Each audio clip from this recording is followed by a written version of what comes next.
Hello everybody, this is the Roaming Prepper, Pete here. I'm your host and thank you for coming to check out the video. With all the instability in our supply chain going on in the world, everyone's trying to store a little bit extra food in their homes and a little bit of extra everything just to make sure if there is a major disruption, you can get by. I'm going to review a couple of mixed products that are all involved in the storage of dry goods. So I will be right back, and then we're going to go into what these products are, what their cost point was, and why I think they may be a good option for everybody. I'll be right back.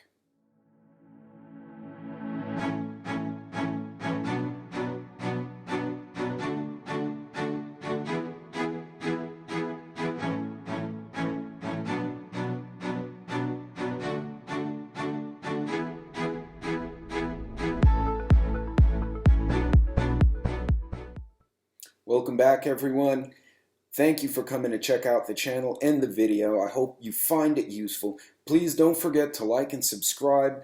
I'm going to put links for the various products if there's a link available in the comments below. In the meantime, let's talk about food storage.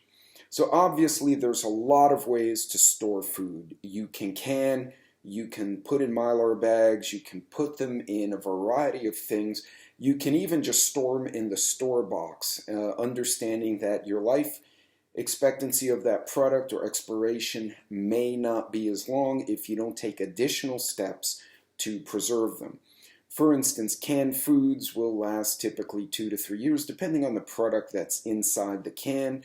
However, a pasta or a rice, if left in a bag or a box, may not last as long, even though once sealed, preferably in an airtight or oxygen deficient environment, they could last upwards of 20 or 30 years.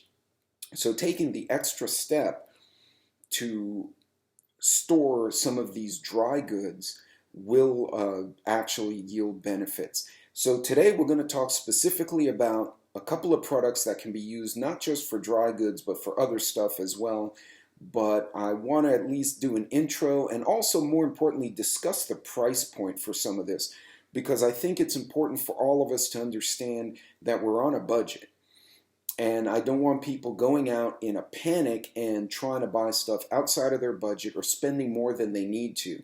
So first we're going to start, and again, this is focused on dry goods like rice, pastas, beans, uncooked beans, stuff like that. Or other material that you can store essentially dry and unprepared. So first, for those of you who are unaware, if you go to Lowe's, you can actually find food grade buckets that are suitable for this kind of purpose. So, for example, these here are 2.5 or 2 gallon US buckets. They are indeed suitable for food.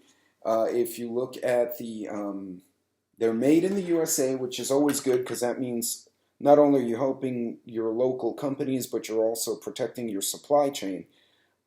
These buckets are BPA free and food and beverage certified. You can also use them for paint or a variety of other things. Now, originally I intended to use these buckets and then put rice in them in Mylar bags. Unfortunately, I mismeasured because I wasn't paying attention. I was distracted with work. And so even though I bought 2 of these, I got the bag that is not suitable for this particular bucket. But these buckets are available as of today, which is February of 2022. They are about $5 a piece. It's actually like $4.80.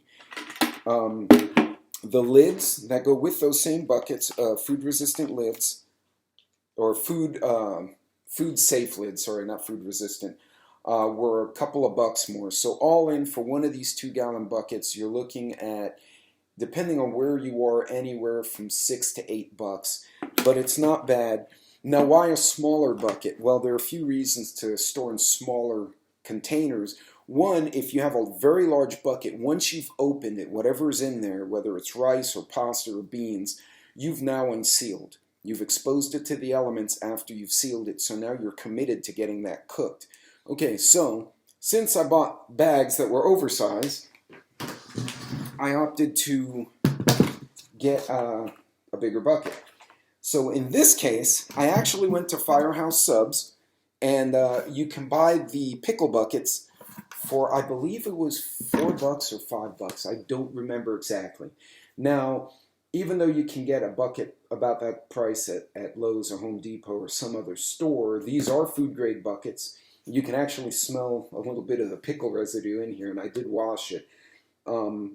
But not only is it a food grade bucket, and we know it is because they used it, but also the money you spend goes toward a charity for the families of firefighters who have either been injured or killed in the line of duty, for their families or for the individuals themselves.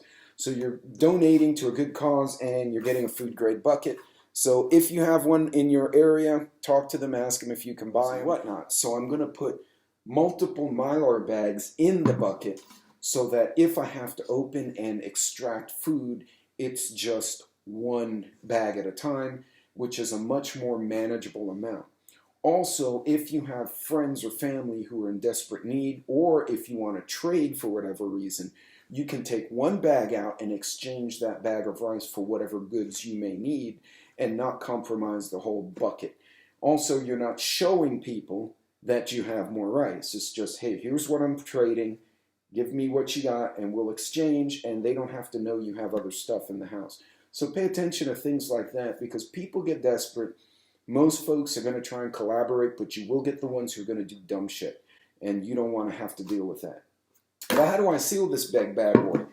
If I have multiple bags in here, I'm going to have to open it repeatedly, so peeling off a conventional bucket lid is going to become a pain in the butt.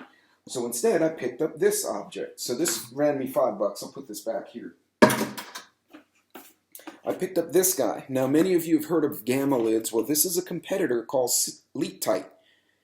Leak Tight is made in the United States also. So again, United States made, US made, US made, and basically I'm now shortening my supply chain by getting products that are manufactured domestically. I may pay a little bit more, but I know I got the quality, and more than likely, if there is a supply chain disruption for plastics or whatnot, it'll take a little bit longer for it to get to me if I'm buying stuff made here than if I'm waiting for a product to come from Singapore or wherever. Now, going back to the lid is a screw lid. Oh, I got a little out of focus there, sorry folks. It's a screw lid, so I'm going to see if I can unscrew it. Here we go. And I'm actually doing it backwards, but it's a two-part lid, so this goes on your bucket, this pops down and you seal it. I would use a rubber mallet so you don't crack it and compromise the bucket. If you can see on the inside, that little black ring on the inside is a rubber gasket, so it will seal. Then here's your lid, and as you can see the lid, you may not be able to see it, but right here it has a white gasket. Again, this will airtight seal the product in there. So I'm going to have two barriers, and I'm a big fan of multiple barriers for food storage. So when I've put dry goods in, say, a mason jar, I will either pull a vacuum on the jar or I will insert a O2 absorber in there to take away the air. So I have two barriers. I have a vacuum of some type and I have the physical glass jar and lid on top of it. In this case, I'm going to have actually 3 layers. So I'm going to have the bag with the O2 absorber in it. So that's a vacuum is one layer, the bag's another layer, and then the bucket is a layer. Okay, so it reduces the likelihood that I'm going to have a rodent or something compromised. So you get a trade-off, guys. If you use mason jars, bugs and rodents cannot bite through them, but they're more expensive and they're fragile and can be broken. On the flip side, these are larger, less expensive, they're more rugged, so they're less likely to break if dropped or rolled around than a glass is. But on the flip side, a dedicated rat will be able, and I've seen this happen, chew through the bucket and penetrate the bags and compromise your food. And again, that's another reason to have multiple bags in the bucket. So in the event the bucket is compromised or a bag is compromised, you haven't lost the whole stash. You throw away the compromised bag and you should be able to keep the ones that have not been damaged.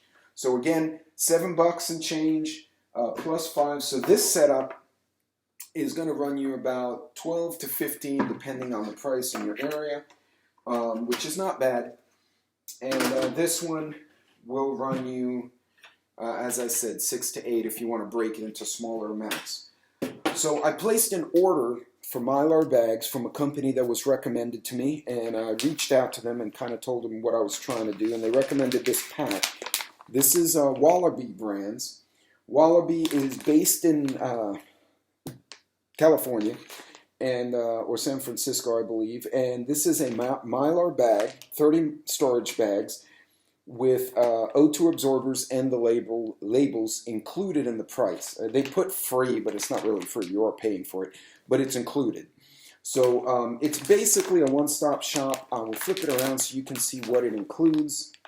And as you can see, it includes bags, the O2 absorbers, and the labels. So obviously, these big honking bags will not fit in these little buckets, so I opted to switch gears and separate bags. I should at least be able to get 3 or 4 in here. And again, it's going to be a question of what you think your needs are. If you think you have the family demand where once you open 5 gallons of rice or whatever it is you're storing, you're going to go through it before it goes bad, then you may just want to get one big 5-gallon Mylar bag and stick it in the bucket and seal it as one big component. I'm going to open this now just so we can see what's in it, and we're going to go look at what goodies are in here just so you can see what you're getting. Okay, so now we've got the Mylar bags. It is a zip or a rip top, so we'll rip that open, and we'll discard that over here for now. And inside are your bags, and let's see what the products look like. So these are 5 mil. If you actually want to, boil product in the bag like you would for some of these prepackaged meals where you just tear it open and you pour the boiling water in it, 5 mil will not be enough. You're going to need a 7.5 mil. Wallaby does offer what they call the outdoor bag, and it's gusseted on the bottom so you can pop it open and it stands on its own, and then you open it, you can put your components in there, and when you're ready to, and then seal it, when you're ready to eat, you tear it open and you can pour the boiling water directly into the contents, seal it and let it cook in the bag, and then eat it. In this case, these are not meant for that purpose. These are meant specifically to store food. So as you can see, and I'm a fan of this, I didn't realize they'd done this, they actually split the O2 absorbers into 3 different pouches, which is good because I was afraid it would be in one large pouch, and then when you rip it open, now I'm going to have to either use them all or find a way to store them so they don't get activated and then they lose their potency. So being like this is much better. Also note they do have a little indicator, so if that turns blue, it means it's been exposed to oxygen and the bag is compromised. Being pink means it's clear, so that's a good sign. And you have 1, 2, and 3, so they're, oh, hey now, look at that. So that one may have gotten compromised. Yeah, it's puffy, I can feel it.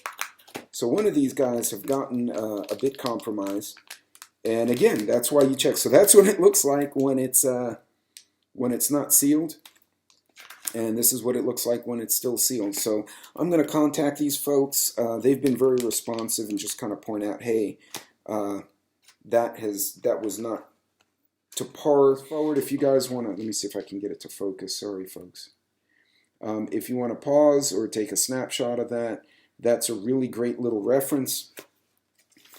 It does come with the little labels. It doesn't specify the size of labels, and again, it's 3 sheets of labels, 10 apiece. And here are your bags. So the bags are not vacuum sealed. It's just in like what looks like a big Ziploc. And they're sealed on the bottom, which is good. So what you have to do basically is once you've opened them, you will deposit your food in the open end. The bottom is shut. It does have a tear strip or a tear notch on it. So what I'll do, and this will probably be a separate video since I got stuff all over the place now, is as you can see, has a tear notch right there. So you would fill your bag with your product and then squeeze out the air, throw your oxygen absorber in the bag, and then seal it. But yeah, so these bags should be able to fit in the bucket, and I bet just from the look of it, it should fit just fine.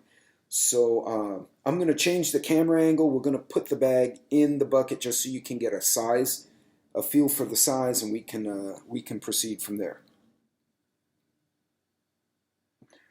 All right, gang, so just to come back to this, so here's your gallon bag,